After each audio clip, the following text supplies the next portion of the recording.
श्रीराम जय राम जय जय राम। काळजीचे मूळ कर्तेपणात आहे। आनंद पाहायला आपल्याला दुसरीकडे कुठे जावे लागते का? नाही, जो स्वतःच आनंद रूप आहे त्याने आपण होऊन मी दुःखी आहे असे मानून घेतले आहे। एक जण आपले तोंड आरशात पाहायला गेला, पण त्याला ते दिसले नाही। त्यावर दुसरा एक जण म्हणाला, मी दाखवितो असे म्हणून आरशावर मळ बसला होता तो पुसून त्याने आत पाहायला सांगितले, तेव्हा तोंड स्वच्छ दिसले।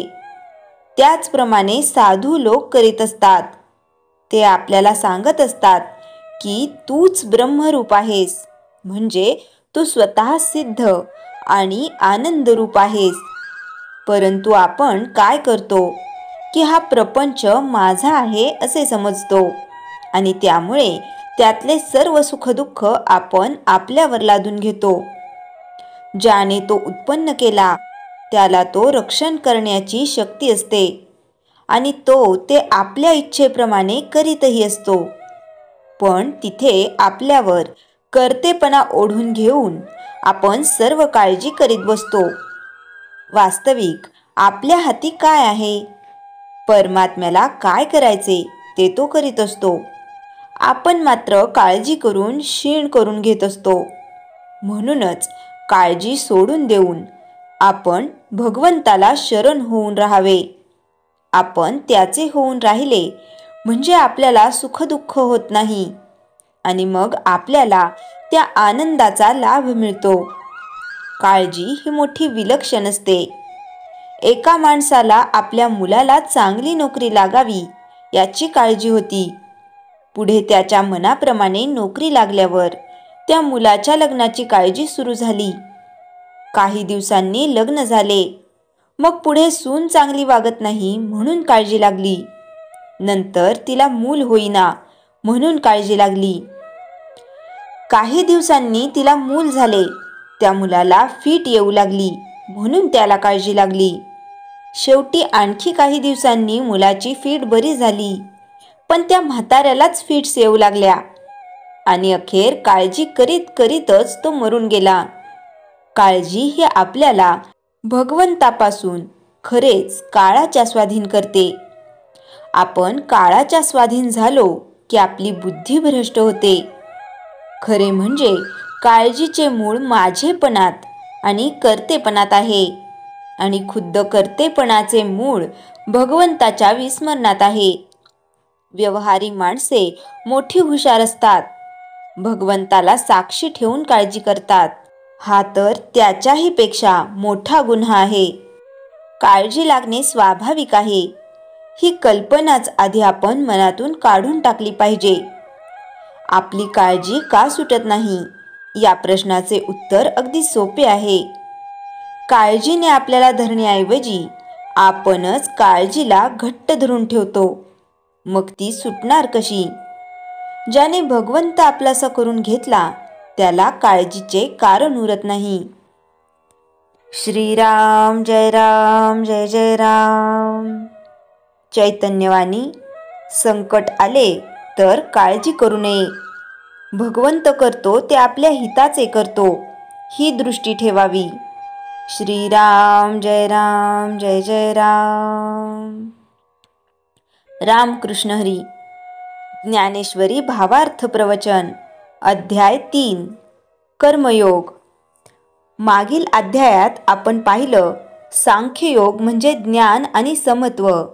आता भगवान श्रीकृष्ण अर्जुनाला सांगतात, अर्जुना, केवळ ज्ञान पुरेसं नाही, ज्ञानासोबत कर्म हवं, कारण कर्माशिवाय जगणं शक्य नाही। प्रवचन प्रारंभ। अर्जुन म्हणतो, कृष्णा, जर ज्ञान श्रेष्ठ असेल तर कर्म का करायचं? तेव्हा श्रीकृष्ण प्रेमाने म्हणतात, कर्म न करता कोणीही क्षणभरही राहू शकत नाही। निसर्ग आपल्याकडून कर्म करवून घेतो, म्हणून कर्म कर, पण स्वार्थाने नाही, समाजासाठी, धर्मासाठी। ज्ञानेश्वर माऊली म्हणतात, कर्म हाच धर्म आणि धर्मच भक्ती। जो कर्मातून देव पाहतो तोच खरा योगी. कथा. निस्वार्थ कर्माचं उदाहरण. एका गावात एक वृद्ध स्त्री राहत होती. दररोज ती नदीकाठी जाऊन पाणी आणायची आणि वाटेतल्या झाडांच्या मुळाशी ते थेंबभर ओतायची. कोणीतरी विचारलं, आई, तुला या झाडाचं काय देणं घेणं? रोज पाणी का ओततेस? ती हसली आणि म्हणाली, मी देवाला पाणी घालते. झाड हे निमित्त आहे. भक्त हो, हीच खरी कर्मयोगाची भावना. निसर्ग, समाज आणि देव या सर्वांची सेवा म्हणजेच कर्मयोग. कर्मयोग म्हणजे काय? कर्मयोग म्हणजे आपल्या कर्तव्याचं पालन, स्वार्थाचा त्याग आणि प्रत्येक कृतीत ईश्वराचा अनुभव. श्रीकृष्ण सांगतात, जो कर्म करताना फळाची अपेक्षा ठेवत नाही पण पूर्ण मनाने कार्य करतो तोच कर्मयोगी आहे. ज्ञानेश्वर माऊली म्हणतात, कर्म करीत असता मन देवात ठेवावे, अहंकाराचा त्याग करावा. अर्जुनाचा प्रश्न, कर्म केलं पण पाप झालं तर? श्रीकृष्ण सांगतात, जर कर्म भक्तिभावाने धर्माने केलंस तर पाप लागत नाही. कारण हेतू शुद्ध असेल तर कर्म पवित्र होतं. म्हणून कर्मात हेतू महत्वाचा, अहंकार नव्हे. माऊली म्हणतात, कर्म फळाचा धनी मी नाही, ते ईश्वराच्या हाती सोपवावे. शिकवण. जीवनातील अर्थ कर्मातूनच साधना आहे. भक्ती म्हणजे फक्त भजन नाही, ती कर्माची भक्ती आहे. कर्म हे देवाचं आदेश आहे. कर्म टाळणं म्हणजे जीवन टाळणं. कर्मात निस्वार्थता ठेवा. जो इतरांसाठी जगतो त्याचं जीवन ईश्वरमय होतं. स्वतःचं कर्तव्य ओळखा. दुसऱ्याचं अनुकरण न करता आपलं कर्म प्रामाणिकपणे करा. माऊलींचं सुंदर वचन. जो स्वधर्म करतो तो मुक्त होतो. दुसऱ्याचा धर्म मोठा वाटला तरी तो धोकादायक असतो. म्हणजे प्रत्येकानं आपलं कर्म ओळखून त्यातच देव पाहावा. शेवटचा संदेश. अर्जुनाच्या मनातील गोंधळ आता थोडा निवळतो. तो म्हणतो, देवा, मी समजलो. कर्माचं फळ माझं नाही, ते तुझं आहे. आणि श्रीकृष्ण म्हणतात, जो मनुष्य कर्म करतो भक्तिभावाने त्याचं जीवनच यज्ञ होतं. भक्त हो, कर्म हेच यज्ञ आहे आणि निस्वार्थ भावना म्हणजे अर्पण आहे. म्हणून चला, प्रत्येक कृती देवाला अर्पण करूया. प्रत्येक दिवस कर्मयोग बनवूया. ज्ञानेश्वरी भावार्थ प्रवचन, अध्याय 4, ज्ञान कर्म संन्यास योग. चौथ्या अध्यायात भगवान श्रीकृष्ण अजून खोल भाव सांगतात. ज्ञान, कर्म आणि संन्यास हे तीन एकच आहेत. ज्याला ज्ञान आहे तो कर्म करतो आणि त्यातूनच संन्यास मिळवतो. कृष्णाचे गूढ वचन. अर्जुन विचारतो, कृष्णा, तू म्हणतोस हे ज्ञान सूर्याला आणि मनूना दिलं होतंस, पण तू आत्ता जन्माला आला आहेस, मग हे कसं शक्य आहे? श्रीकृष्ण शांतपणे म्हणतात, अर्जुना, माझे अनेक जन्म झाले, तुझेही अनेक जन्म झाले. तुला आठवत नाही पण मला सर्व आठवतं. ज्ञानेश्वर माऊली या ठिकाणी म्हणतात, देह नव्हे आत्मा जुना. काळाच्या पलीकडे असलेली परमसत्ता म्हणजे कृष्ण. हा अध्याय आपल्याला आत्म्याच्या शाश्वतत्वासाठी पूर्ण जाणीव देतो. कथा. ज्ञान म्हणजे प्रकाश. एका गावात एक अंधारात राहणारा माणूस होता. तो म्हणायचा, माझं घर नेहमी अंधारातच राहील.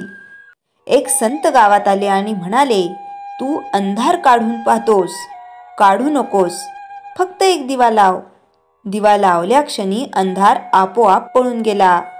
ज्ञान म्हणजे दिवा, अज्ञान म्हणजे अंधार.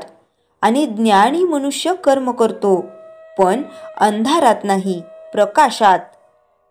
ज्ञान, कर्म, संन्यास म्हणजे मुक्तिमार्ग. श्रीकृष्ण सांगतात, कर्म न केल्याने संन्यास नाही. ज्ञानाशिवाय कर्म व्यर्थ नाही आणि कर्माशिवाय ज्ञान उपयोगी नाही.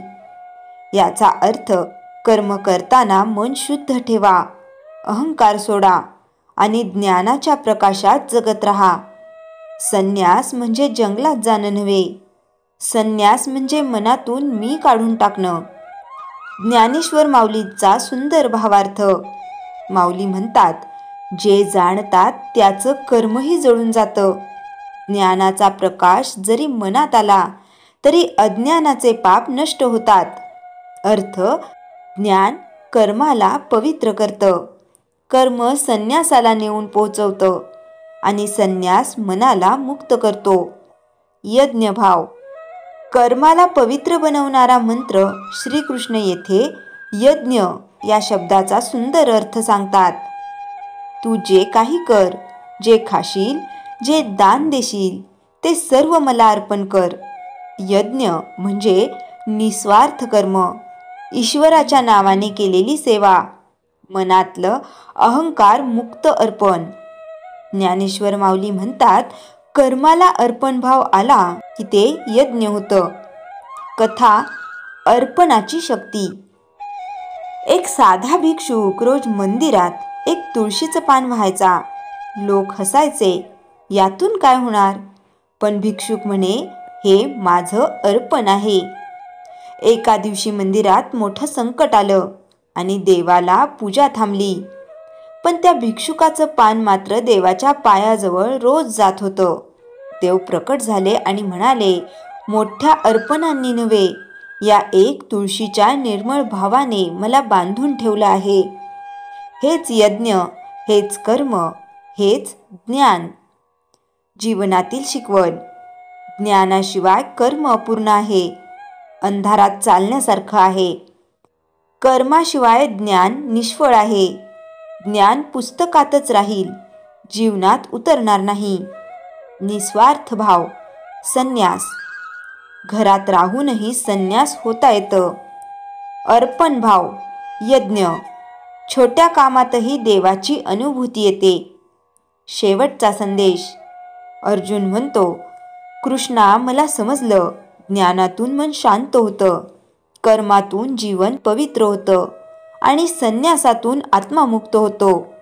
श्रीकृष्ण म्हणतात, जो माझ्याकडे ज्ञानभावाने येतो त्याच्या सर्व कर्मांचा मी भार उचलतो. ज्ञानाचा दिवा लावूया, कर्माला पवित्र करूया आणि मनातलं मी बाजूला ठेवून देवाला अर्पण भावाने जगूया. श्रीराम जय राम जय जय राम. जयाच्या जनी जन्मनामार्थ झाला, जयाने सदा वासनामात केला. जयाच्या मुखी सर्वदा नाम कीर्ती, नमस्कार तया ब्रह्मचैतन्य मूर्ती. श्रीराम जय राम जय जय राम. जानकी जीवन स्मरण जय जय राम.